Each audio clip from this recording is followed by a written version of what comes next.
Welcome back to Talk Tottenham. Spurs 2, Arsenal 3. It was an exhilarating but ultimately disappointing North London derby for Spurs. But what happened? After an even start with Spurs having more of the play, we conceded a corner after being caught playing the ball out sloppily. And our poor defending from corners this season continued. Hojbjerg, who Ange brought into the side to give us greater solidity, lost Tomiyasu and then desperately tried to reach the ball but ended up heading it into his own net. An own goal to gift Arsenal a 1-0 lead that their play simply did not earn. Spurs' response, though, was superb. They pushed Arsenal back.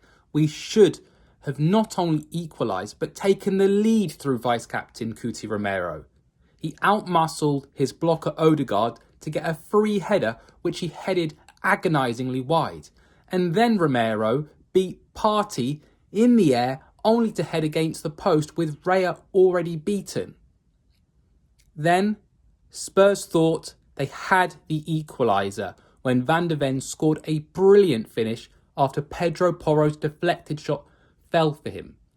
But even though the officials on the pitch gave the goal, VAR disallowed it for offside for the smallest of margins. Then Spurs had 2 penalty shouts. Rice looked to have touched the ball though in a tackle on Maddison, but before that Trossard looked to have tripped Kulusevski in the penalty area. No penalty given, with Spurs continuing to only have 1 penalty awarded at this point all season.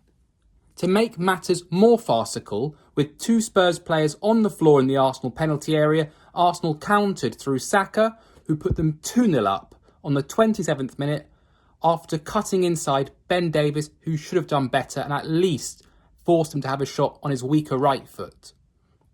Spurs had more possession, more chances, and had completely outplayed their North London rivals, yet were 2-0 down. Unbelievable. And on the 38th minute, it got even worse for Spurs. Yet again, we concede from a corner. Havertz had a free header a yard from goal.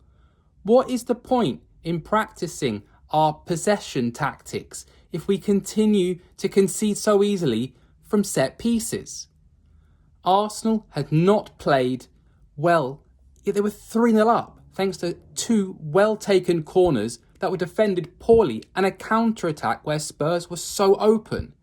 Then, on the 45th minute, just before half-time, Son was put through, one-on-one after a lovely throated ball through.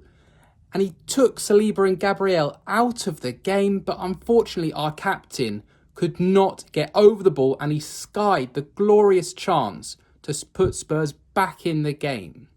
Spurs went into half-time having over 70% of the possession, having more shots, having missed 3 big chances, having a penalty claim not given, and having the tightest VAR offside deny a goal. Yet Arsenal, who had only had 2 shots on target, scored 3 goals. Appraisal of Spurs in the first half? Great work in the middle third to dominate Arsenal, but a horrendous display in both of the final thirds with poor finishing and poor defending. At half-time, Spurs brought on Sarr for Bentancur. That was Spurs' second sub after Johnson came on for the injured Werner during the first half. Tottenham's set-piece fragility continued at the start of the second half, where Tomiyasu was left completely unmarked from a wide free kick. This time Spurs weren't punished. Then, in the 50th minute, Romero had his hat-trick of big chances. Cuti got forward in open play and was found by a beautiful cross by Kulusevski. Raya came and missed the ball, but Romero headed over. It would have been 4-0 if it wasn't for a stunning Vicario save after Saka was found by Havertz in the penalty area, but the England winger couldn't find a way past our Italian goalkeeper this time. Ange made a double substitution. Hojbjerg and Maddison off, Bissouma, Richarlison on. And Spurs responded immediately with a goal. Richarlison brought energy and pressing. He pressed the Arsenal defence and was backed up by Romero, our centre-back, pressing their back line in open play. Unbelievable. It worked.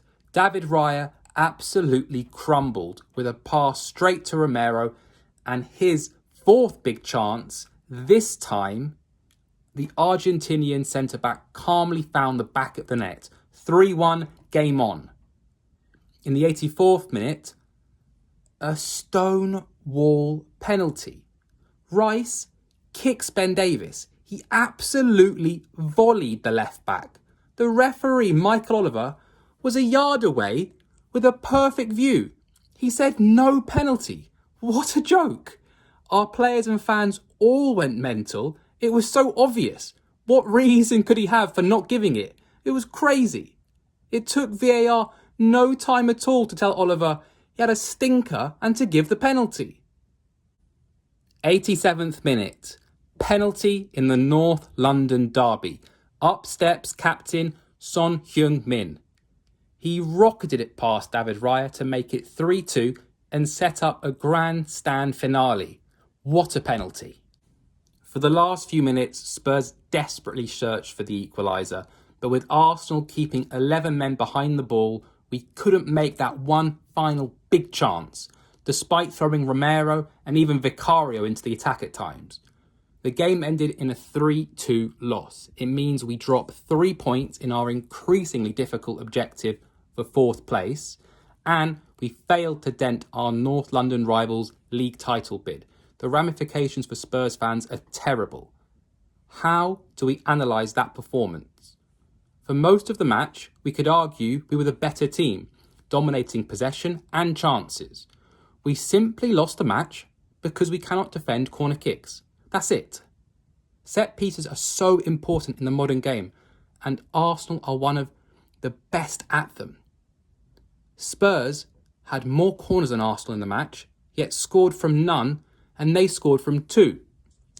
That's simply the difference between the two teams. It's the same reason we went out of the FA Cup to Man City. It's the same reason for dropping some of our points in the League too. Ange Postecoglou and his staff must improve our set pieces or keep reliving matches like this over and over again. Check out the post-match press conferences via the links in the description. Thanks so much for watching, and come on you Spurs.